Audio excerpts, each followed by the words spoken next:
अभी वो गोली नहीं बनी जो आपकी ममता को चीर के पार निकल जाए, ऐसी गोली बड़ी नहीं है अभी, आप चिंता मत करो। देंगे, मैं आपको वचन देकर कहता हूं कि कोई गोली मेरा मुंह बंद नहीं कर सकती आपकी लड़ाई लड़ने के, आपकी हक की आवाज उठाने के लिए। याद रखना। आपको लगता है हिस्सेदारी मांगने से मिल जाएगी, आपको लगता है हिस्सेदारी अपील करने से मिल जाएगी, आपको लगता है हिस्सेदारी किसी के बैंक छूने से मिल जाएगी। एक तरीका है लोकतंत्र में हिस्सेदारी लेने का, वो ये तरीका है जो बाबा साहब अम्बेडकर ने अपने चाचा बच्चों की कुर्बानी से आपको दिया, कि वो मुझे सीबीआई ईडी इनकम टैक्स से नहीं डरा सकते, वो मुझे मुकदमा जेल से नहीं डरा सकते। मैंने भारत की सबसे बड़ी जेल तिहाड़ भी 2 बार काटी है, मैंने 16 महीने जेल काटी है, मैंने यहाँ राजस्थान की जयपुर की जेल भी काटी है, मुझे वो जेल से नहीं डरा सकते। इस सुरक्षा को सुनिश्चित करने का एकमात्र माध्यम है कि जो लोग सुरक्षा देने वाले हैं उनके हाथ आपके हो जाएं, जिनसे सुरक्षा मांग रहे हो उन कुर्सियों में आप जाके बैठ जाओ। जिस दिन उन कुर्सियों में आप बैठ जाओगे, ना चंद्रशेखर आजाद को खतरा होगा और ना किसी आम आदमी को खतरा होगा। हजारों लोगों की कुर्बानियां होगी। गुलामी की बेड़ियां एक दिन में नहीं कटती है। मैं ये बताने के लिए भरतपुर में हूं, इस एकता के बीच में, कि अगर गुलामी की बेड़ियां काटनी है तो कुर्बानी देने के लिए तैयार रहो, क्योंकि जिस कौम में कुर्बानी के बकरे तैयार नहीं होते वो कौम कभी आजादी प्राप्त नहीं करती है। इतिहास गवाह है। अगर हमारी वफादारी थी, जो खजांची हमारा था, ये हमारी वफादारी थी कि खजांची हमारा था, ये हमारी वफादारी थी, हम पे भरोसा था। और सेनापति गुर्जर समाज का था, ये भी हमारी वफादारी थी कि हमारी सेना पर भी भरोसा था, राज भी हमारा था, क्योंकि राज करने वाले भी हमारे लोग थे। हम लोग मिलजुल कर राज कर रहे थे। यहाँ मेरे कंधों पे जिम्मेदारी थी कि मैं यहाँ आपके बीच आऊं, और मैं अपनी 1 मिनट भी अब किसी को कुछ कहने में खराब नहीं करना चाहता। मैं आपसे बात करना चाहता हूं। उसका एकमात्र कारण ये है कि आप अपनी मेहनत की खून पसीने कमाई लगा के यहाँ काम छोड़ के आए, और आप यहाँ से मेरी बात को सुनकर ना जाओ और उस पर अमल ना करो, तो इससे आपके जीवन में कुछ नहीं बदलने का और मेरा भी कुछ भला नहीं होने का। क्योंकि पहली जो सबसे ज्यादा जरूरी बात यहाँ आने की वो ये है कि मैं जब भी राजस्थान आया किसी भी अन्याय के खिलाफ लड़ने के लिए, राजस्थान के साथियों ने पल के बिछा के मेरा स्वागत किया, मुझे हिम्मत दी, मुझे ताकत दी, मेरी रक्षा सुरक्षा की। सलाम। मुझसे पहले भी बहुत सारे महापुरुषों ने तमाम तरह का अन्याय आरोप पर बाबू जगदेव प्रसाद कुशवाहा को तो ऐसी सभा में गोली लगी। हम उनको मानने वाले लोग हैं। भगवान बुद्ध, संत कबीर, गुरु नानक देव, सदगुरु रविदास जी को मानने वाले लोग हैं। राष्ट्रपिता ज्योतिबा फूले, छत्रपति साहू जी महाराज को मानने वाले लोग हैं। हम सर छोटू राम बाबा साहब अम्बेडकर को मानने वाले लोग हैं। हम गोलियों से डरने वाले नहीं है। मगर मैं ये भी बता देना चाहता हूं, मैं गोली का जवाब भी दे सकता हूं, इस बात को भी आप लोग जानते हैं। अगर मैं गोली का जवाब शांति से दूंगा हमेशा, मैं आज भी आपसे अपील करूंगा कि आप शांति बना के रखो। उनकी गोली का एक और कारण यह है कि वो डर रहे हैं, वो घबरा रहे हैं, और जब कोई घबराता है तो वो इस स्थिति में आता है कि इस तरह के हमले करता है। आप ये जानते हो कि वो मुझे सीबीआई ईडी इनकम टैक्स से नहीं डरा सकते, वो मुझे मुकदमा जेल से नहीं डरा सकते। मैंने भारत की सबसे बड़ी जेल तिहाड़ भी 2 बार काटी है, मैंने 16 महीने जेल काटी है, मैंने यहाँ राजस्थान की जयपुर की जेल भी काटी है, मुझे वो जेल से नहीं डरा सकते। मैं उन नेताओं जैसा नहीं जिनके मुंह पे टेप लग जाए, इसलिए उन्हें लगा कि वो गोली से मेरा मुंह बंद कर देंगे। मैं आपको वचन देकर कहता हूं कि कोई गोली मेरा मुंह बंद नहीं कर सकती आपकी लड़ाई लड़ने के, आपकी हक की आवाज उठाने के लिए। याद रखना। तो ये मेरा संदेश उनको भी है कि मैं आपकी गोलियों से नहीं डरूंगा। अगली बार फिर तैयारी करना। मेरी माँ बहनों का, मेरे भाइयों का प्यार आशीर्वाद मेरे साथ है। जब तक इनका प्यार आशीर्वाद मेरे साथ है, मैं कहीं नहीं जाने वाला। जब तक कुदरत ने मुझे जिंदगी दी है, मैं जिंदा दिल से जीऊंगा, शेर की तरह जीऊंगा, आपके बीच रहूंगा। दूसरी बात, मैं यहाँ इसलिए भी आया हूँ कि मेरा दिया हुआ हर एक वचन, उसको अगर मुझे अपनी जान की कीमत चुका के भी निभाना पड़ा, मैं उसको निभाऊंगा। और जो वचन मैं आपको दूंगा उसको मैं पूरा करूंगा। अगर मुझे जान की बाजी भी लगानी पड़ी, उसके लिए भी मैं तैयार रहूंगा। ये बताने के लिए मैं यहाँ हूँ।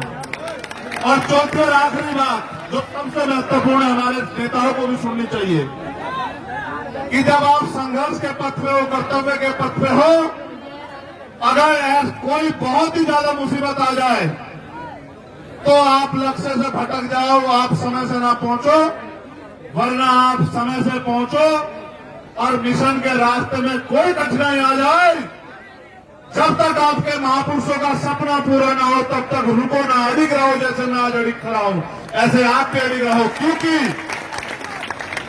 ये परिवर्तन का आंदोलन है, एक दिन में पूरा नहीं होगा। हजारों लोगों की कुर्बानियां होगी। गुलामी की बेड़ियां एक दिन में नहीं कटती हैं। मैं ये बताने के लिए भरतपुर में हूं, इस एकता के बीच में, कि अगर गुलामी की बेड़ियां काटनी है तो कुर्बानी देने के लिए तैयार रहो, क्योंकि जिस कौम में कुर्बानी के बकरे तैयार नहीं होते, वो कौम कभी आजादी प्राप्त नहीं करती है। इतिहास गवाह है। अगर हमारे खून से क्रांति आए तो मैं यहाँ खुले में इसलिए बैठा हूं कि मैं अपने खून का एक कतरा चुकाने के लिए तैयार हूं। अगर मेरा समाज, ये बहुजन समाज एकजुट हो जाए, अपनी एकता बनाए और अपने अधिकारों की लड़ाई को मजबूत करे, तो मैं अपने खून का एक कतरा जो है इस आंदोलन में निछावर कर दूंगा। इसलिए मैं आज भरतपुर में हूं। आज देखो, आज मैं बहुत बड़ा कोई भाषण नहीं करूंगा। ये सच है, मेरी भी इच्छा है कि मैं जिंदा रहूं। जिंदा रहने की इच्छा इसलिए नहीं है कि मुझे बहुत बड़ी कुर्सी पे बैठना है, आपकी दी हुई प्लास्टिक की कुर्सी, और अगर आप जमीन में बिठाते वो भी मेरे लिए महलों की कुर्सी, हीरो के ताज से बढ़कर है। लेकिन सवाल ये है, आज तो मैं महसूस कर रहा हूं, बात मेरी जान की नहीं है। मैं चला जाता, मेरी माँ एक दिन रोती, मेरे भाई और एक दिन रोते, मेरे बालक को तो ये भी नहीं पता कि उसका पिता गया कहाँ है। वो तो कभी जब वो समझदार होता उसको पता लगता कि उसका बाप नहीं गया था और रास्ते में इस तरह मारा गया। लेकिन सच ये है कि जो लोग इस आंदोलन में मुझसे उम्मीद करके, भरोसा करके जुड़े हैं, मुझे अपने से ज्यादा उनकी परवाह, उनका हौसला ना टूट जाए, इसलिए मैं भरतपुर आया, कि उनको ये ना लग जाए कि भाई गोली भी लग सकती है। गोलियां तो लगेंगी भाई। जिन्होंने अधिकार छीन रखे, जो कुर्सी पे बने बैठे हैं, अगर आप उनसे अधिकार लेने का काम करोगे, सत्ता छीनने का काम करोगे, तो गोली भी चलेगी, मुकदमे भी होंगे, जेल भी जाना पड़ेगा, और भी मुसीबत आएगी, इनका सामना भी करना पड़ेगा। और आज मुझे बड़ी खुशी है कि आज मेरे पे ऐसे बहुत सारे कंधे हैं कि अगर चंद्रशेखर चला भी गया तो ये आंदोलन रुकने वाला नहीं है। इतना भी मुझे भरोसा है पूरा। मुझे देखो, आप लोग खतरे से वाकिफ हो, मैं आपको घटना भी बता देता हूं, फिर मैं आपसे काम की बात करूंगा। जब मेरा टेक्निकल मुआयना होने चला गया, मेरे कपड़े, जब मेरे कपड़े आएंगे तो आप देखना बनियान में और शरीर में कितनी जगह होती है। बोलने वाला तो कोई कुछ भी बोलता रहे, मैं सस्ती लोकप्रियता की राजनीति करता नहीं हूं, आप जानते हो इस बात को।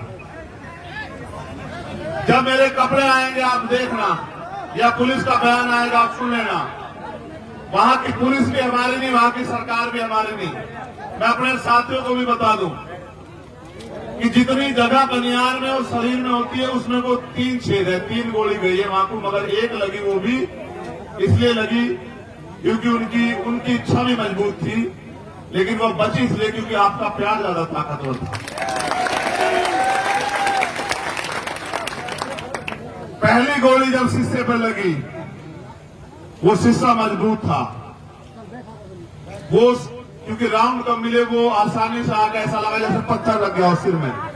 मैंने अपने साथियों से कहा कि भाई शायद किसने पटाखा छुपाया, किसका टायर पड़ गया। मैंने कहा पत्थरी आगे लगी दिखे।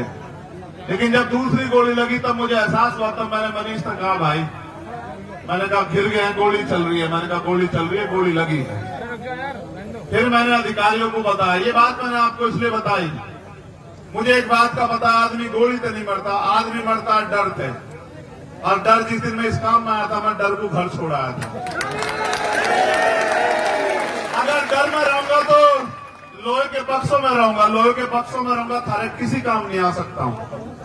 अगर थारे बीच रहूंगा तो थारे भी काम आऊंगा और मुझे लगता है कुछ करके भी दिखा पाऊंगा।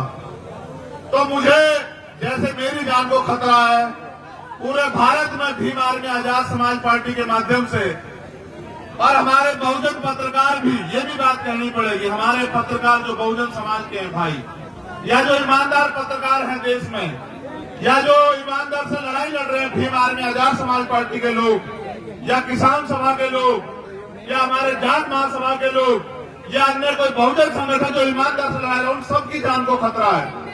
आप मेरे लिए सुरक्षा की मांग कर रहे हो, मैं यहां भी सुन रहा था। कितने लोग की सुरक्षा की मांग करोगे आप बताओ? और किस किस की सुरक्षा सुनिश्चित हो सकती है? इस सुरक्षा को सुनिश्चित करने का एकमात्र माध्यम है कि जो लोग सुरक्षा देने वाले हैं उनके हाथ आपके हो जाएं। जिनसे सुरक्षा मांग रहे हो उन कुर्सियों में आप जाके बैठ जाओ। जिस दिन उन कुर्सियों में आप बैठ जाओगे, ना चंद्रशेखर आजाद को खतरा होगा और ना किसी आम आदमी को खतरा होगा। चाहे राजस्थान हो या उत्तर प्रदेश, भयमुक्त शासन आएगा, भयमुक्त।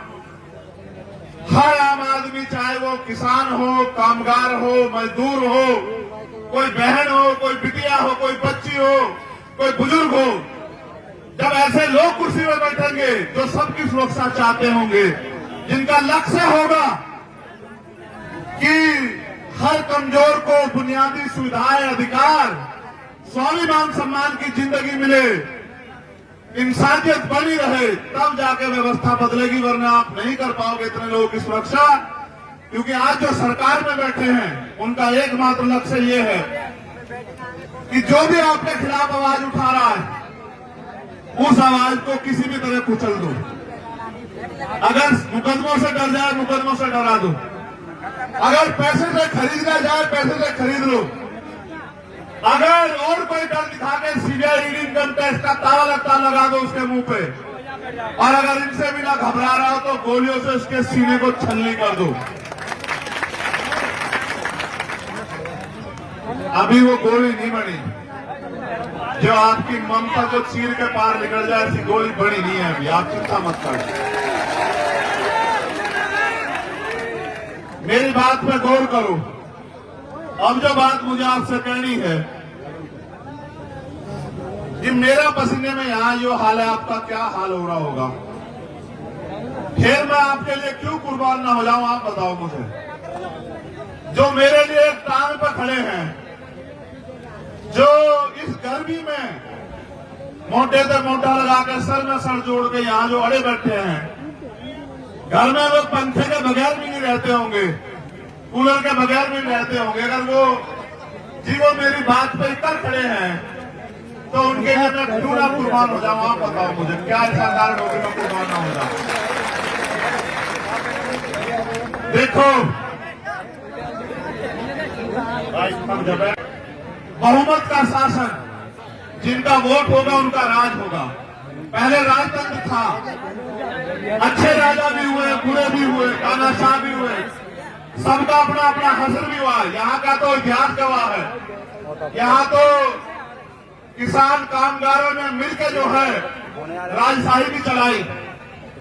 अगर हमारी वफादारी थी, जो खजांची हमारा था, ये हमारी वफादारी थी कि खजांची हमारा था, ये हमारी वफादारी थी, हम पे भरोसा था।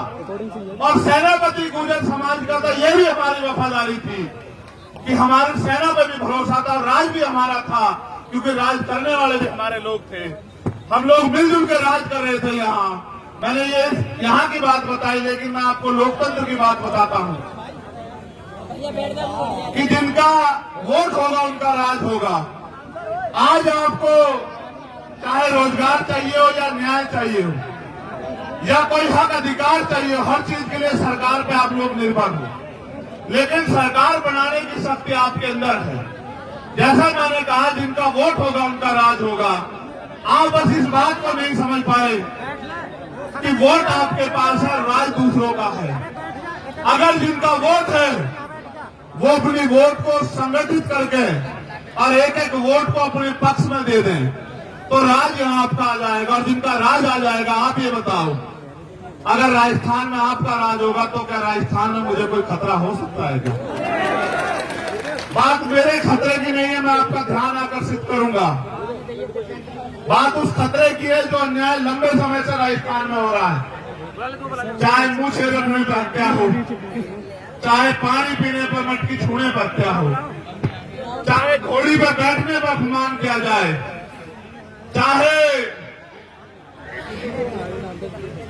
और तमाम तरह की जातीय, धार्मिक और तानाशाही सामंतवादी सोच के कारण हमारे लोगों के साथ अन्याय हो, दलित, पिछड़े, अल्पसंख्यक समाज के साथ, ये सारा अन्याय तब रुकेगा। देखो, मैं अपनी पीठ का घाव, ये मेरा जरा सा घाव 1 इंच का, इस घाव के जख्म को मैं भर सह लूंगा।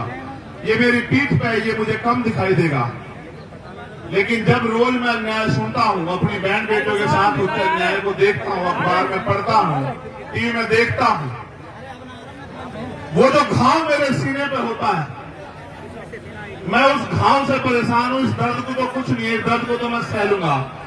इस दर्द को सह सकता हूं तभी तो आपके बीच में हूं।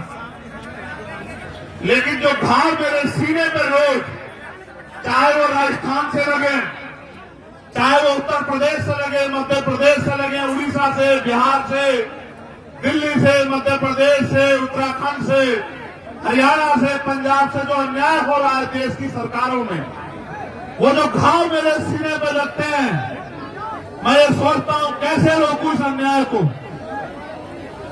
मेरी बहन ओम प्रकाश रैगर की से बड़ी वाली छोटे वाली गुड़िया यहां बैठी है। जब मैं आया था मेरे गले लग के उसकी आंखों में भावुकता थी। मुझे उस दर्द की ज्यादा परवाह है कि वो दर्द कैसे कम होगा। वो दर्द एक तरीका ही है कम करने का। और जो आप मान रहे हो सुरक्षा सुरक्षा सुरक्षा, मत मांगो सुरक्षा। इन नालायक सरकारों से कोई सुरक्षा मत मांगो। आप सुरक्षा तंत्र खुद बनो। सुरक्षा मांगने वाले नहीं, सुरक्षा देने वाले बनो। मेरे लोगों, अपनी ताकत को समझो। मैं इसको क्या जवाब दूं? आप बताओ, मैं इसको क्या जवाब दूं? मैं कार्तिक भील की पत्नी को क्या जवाब दूं? मैंने आपसे पिछली बार भी पूछा था। मैं जितेंद्र मेघवाल के परिवार को क्या जवाब दूं? मैं राजस्थान में आके क्या बड़ी बड़ी बातें करूं जब मैं आप न्याय नहीं दिला पा रहा हूं। आपने सामाजिक न्याय सम्मेलन रखा, हमारे किसान नेता पुष्पेंद्र चौधरी मुझसे पहले बोले होंगे। हम न्याय नहीं दे पा रहे राजस्थान में, तो सामाजिक न्याय कहां से मिलेगा? सामाजिक न्याय का मतलब समझते हो? सामाजिक न्याय का मतलब होता है हिस्सेदारी। धन धरती राजपाट में आपकी हिस्सेदारी, चाहे वो साधन हो, संसाधन हो, राज सत्ता हो, नौकरी हो, जमीन हो, हर काम में आपकी हिस्सेदारी। आपको लगता है हिस्सेदारी मांगने से मिल जाएगी? आपको लगता है हिस्सेदारी अपील करने से मिल जाएगी? आपको लगता है हिस्सेदारी किसी के पैर छूने से मिल जाएगी? एक तरीका है लोकतंत्र में हिस्सेदारी लेने का, वो ये तरीका है जो बाबा साहब अम्बेडकर ने अपने 4 बच्चों की कुर्बानी से आपको दिया। वोट का ताकत, वोट की शक्ति, वोट की शक्ति के बिना कोई तरीका नहीं सामाजिक न्याय मिल जाए। अगर ये सरकारें सामाजिक न्याय देना चाहती तो आप सोचो कि चुनाव होते हैं, सरकारें बनती है, सामाजिक न्याय क्यों नहीं मिलता? बताओ, किसान को उसकी फसल का दाम मिल रहा है क्या? सरकार आती है, किसान कागज लेके दफ्तरों में खड़ा रहता है। नौजवान को रोजगार मिल रहा है क्या? सीएचए की भर्ती वालों जिनके चक्कर में बच्चों का मैं जेल गया, उनको लाते मारी सरकार ने। अगर नौजवान रोजगार के लिए आता है, सरकार पे जवाब नहीं है। महंगाई बेरोजगारी पे बात करोगे, जवाब नहीं है। गरीबों की ताकत वो लोग जमीन छीन रहे, जवाब नहीं है। मैं भी गया वहां नवलगढ़, किसानों की जमीन पूंजीपतियों को दे दी, उसमें हिस्सा मजदूरों का भी था। क्योंकि किसान की जमीन पे किसान मालिक नहीं होता अकेला। किसान को तो मुआवजे की भी बात होती है, लेकिन उस किसान की खेती से जिनके घर चलते हैं, जिस किसानी से लोगों के रोजगार चलते हैं, उनकी हिस्सेदारी भी होती है। उनका भी सब कुछ चला गया। आजाद भारत में कुछ बंटवारा नहीं हुआ। न जिन पे जमीन थी उनको जमीन मिली, न जो जिन पे उद्योग थे उनको उद्योग मिले, न जिन पे रोजगार था उनको रोजगार मिले। अगर मिला तो ये मिला कि जब भी हत्यावारी उठाई तो लाठियां मिली, गोलियां मिली, जेल मिली, मुकदमे मिले, अन्याय हुआ, अत्याचार हुआ, अपमान हुआ। और अगर किसी ने आवाज खोली तो उसका स्वागत गोलियों से हुआ। मैं ये बताना चाहता हूं जालिमों को, ना आपकी गोलियों से मेरी आवाज कमजोर पड़ी ना पड़ेगी। मैं कल भी हिस्सेदारी अधिकारों के लिए लड़ रहा था और आज भी लड़ रहा हूं, कल भी लड़ता रहूंगा। और जब तक मेरे जिस्म में लहू का आखिरी कतरा रहेगा, जब तक मेरे अंदर आखिरी सांस रहेगी, मैं आपके अधिकारों के लिए, आपको अपने पैरों पर खड़ा करने के लिए, आपको ताकतवर बनाने के लिए लड़ता रहूंगा।